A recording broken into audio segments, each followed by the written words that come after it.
Hello and welcome back to my channel. My name is Afama Omesi. I run the website Reading Middle Grade, which is dedicated to championing the best books for kids ages 8 to 14. Today I'm doing something a bit different. I'm not centering the kids. I'm recommending middle grade books that I think adults will love. Why am I doing this? It's middle grade March. I want more adults to read middle grade books because then I think that they will want to buy them for the middle grade readers in their lives. Today I'm going to be sharing 5 wonderful books that are exceptional for children, but also will be appealing to adults because the writing is really sophisticated, the storyline is very sophisticated as well, and they tackle issues that are kind of pressing on the minds of many adults today. So I think that they're going to really touch an adult even a little bit deeper than they would touch a child. So if you're looking for books to read that are more hopeful than your typical adult reads, but are still up to that level in terms of sophistication, you will love the books I'm recommending today. First off is an award-winning book. This book was shortlisted for the National Book Awards, and it is the winner of the 2025 Newbery Medal. It is The First State of Being by Erin Entrada Kelly. I love Erin Entrada Kelly's writing. I feel like she is a middle grade author who really knows her craft. Her sentence level craft is beautiful. Like, her sentences are really well thought out. They give you the feeling that they were really thought through. And at the same time, her stories manage to appeal to kids. Although I would say that they work better for older middle grade readers because she tackles like really interesting topics, thought-provoking concepts. And this book is one of such stories. So this is about a boy named Michael. Michael's the kid in the middle. He's kind of short. He's a 12-year-old. He is living in 1999 on the cusp of Y2K. And then Michael's life is pretty boring. He kind of is anxious, so he's been stockpiling because he feels like Y2K is going to bring bad stuff. So he's been stockpiling. His mom works like busy. She works like 2 jobs. She's very busy. And then this is Gibbs, or Elizabeth Gibbons, who is his babysitter. So Michael kind of has a crush on this babysitter who's about 15, a little older than he is. And both of them hang out quite a bit. So one day they spot this weird looking kid hanging around their apartment complex. And that kid is Ridge. Ridge is about 15 and he's kind of weird. He's dressed weird. He doesn't really fit in. Something's kind of off about him. And then he tells Michael and Gibby that he's from the future.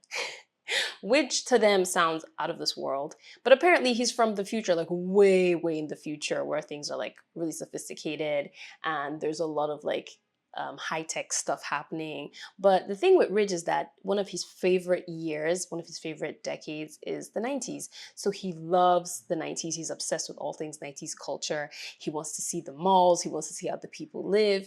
And this is very character driven. It does have a plot, an interesting plot. We see how the kids, first of all, take their time to believe Ridge and then learn about his world, and he learns about their world and the struggles that kids face in both renditions, both versions of our world. And then they learn from each other, and also they have to try to get Ridge back to his own world because he might have kind of messed up the space-time continuum, but we'll see how they do all of that in this story. At the same time, this story is about heart, it's about anxiety, it's about learning to live in the present, which is where the title of this book comes from. I'll let you find that out by yourself, but I loved this book when I read it last year in March. I thought it was just gorgeously written. It just feels so cinematic. The scenes come to life vividly in your mind, and it's one that will have you thinking about it long after you finished it. As an adult, I think the 90s nostalgia and also the messages about being anxious and trying to be in the present will really resonate. So much to think about in this story. And if you have kids that you want to read it with, I would say it's perfect for kids ages 10 and up. Amazingly, this book is a book club pick for my online summer book club that I'm having with kids ages 8 to 14. So if you want your kids to read this with me over the summer, it is our August book club pick. Feel free to sign them up.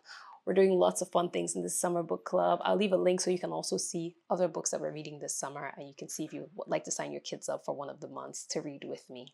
Next up is The Shape of Lost Things by Sarah Everett. Now, this is a Canadian author who kind of burst into the middle grade scene a couple of years ago with her book, The Probability of Everything, which I loved. But before then, she was writing a lot of YA, which I loved. Before everybody knew about Sarah Everett, I was a huge fan of her YA. You can check my blog. I interviewed her like years ago, and I read pretty much all of her YA stories, except maybe one or two.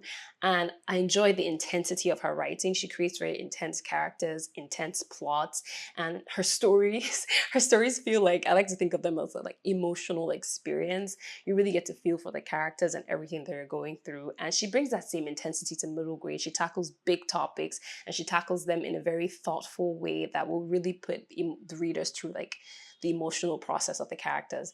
So this one is about a girl named Sky. So Sky has a brother she's very close to, and his name is Finn. But there's a problem. Finn has been missing for some years now.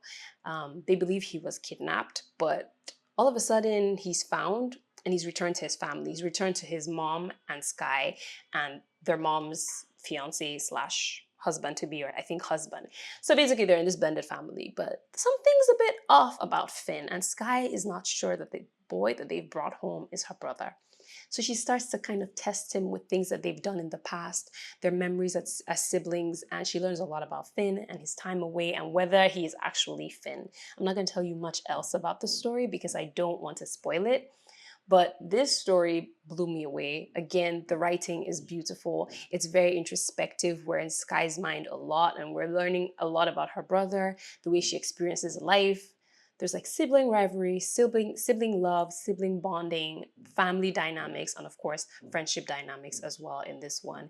It's absolutely gorgeous. And if you like mysteries, character-driven mysteries with beautiful writing and something that tackles like big topics, this is the book to read and also an author to watch. Absolutely. My next pick is also by another author whose writing I really enjoy. It's The Strongest Heart by Sadia Faruqi. Now, Sadia has written a host of books. Like, I saw a post by her. I think she's like past 20 books at this point.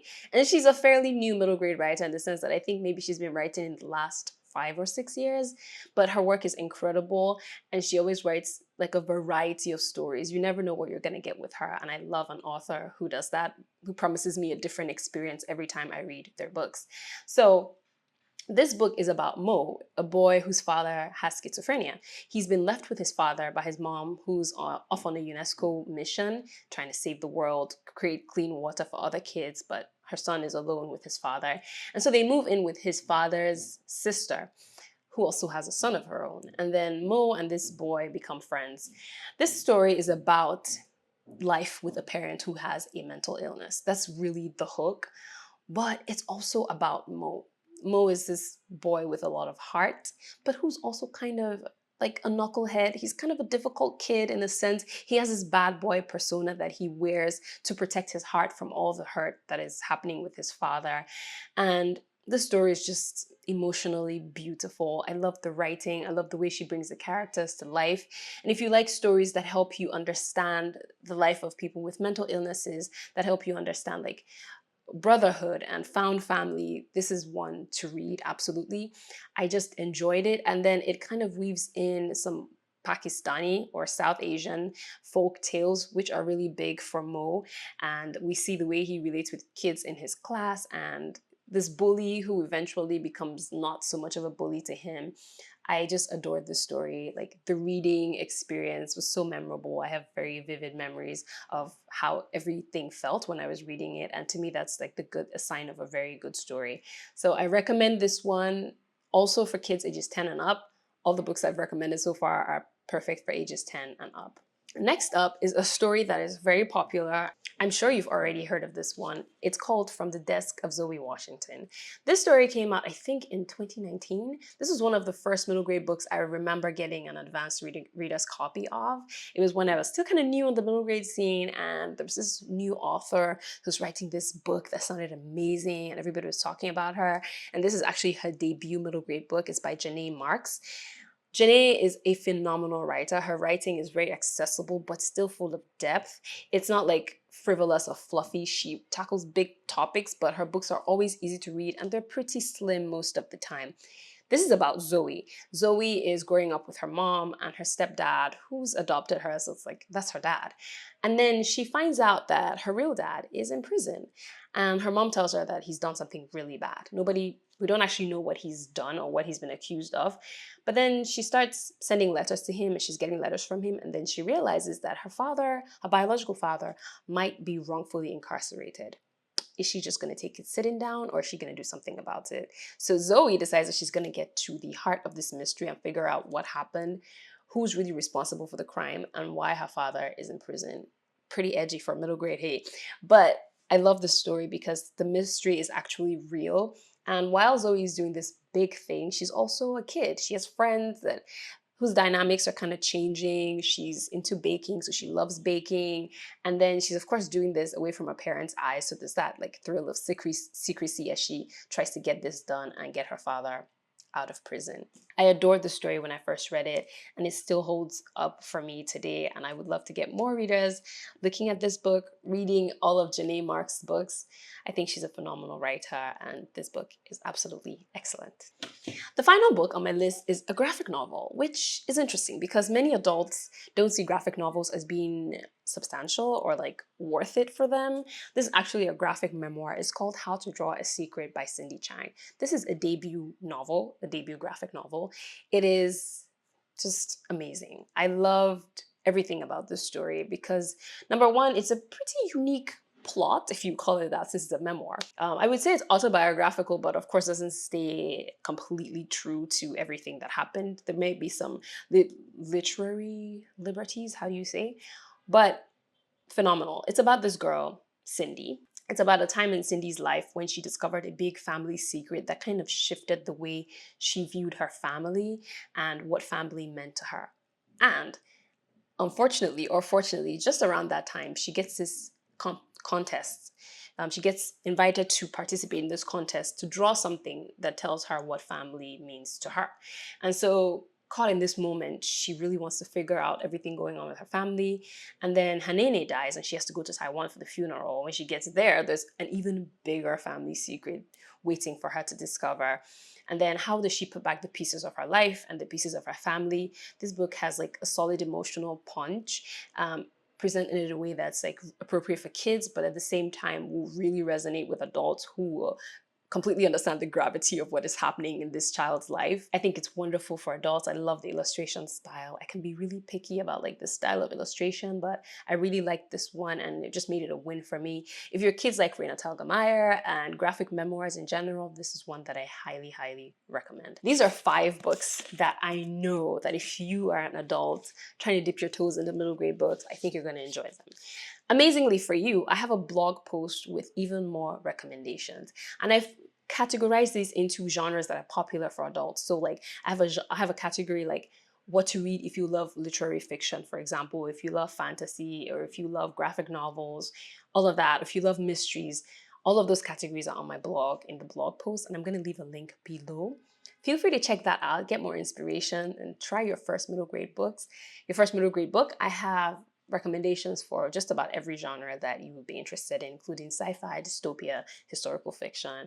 I would love for you to try one of the books on that list and report back to me. Tell me which ones you enjoyed. Thank you so much for watching this video. Thank you for being here. If you enjoyed it, please give it a thumbs up and subscribe to my channel. It really helps me when you subscribe because then my channel can grow and be recommended to more people, and that would help me grow my following and of course tell more people about the joys of middle grade literature.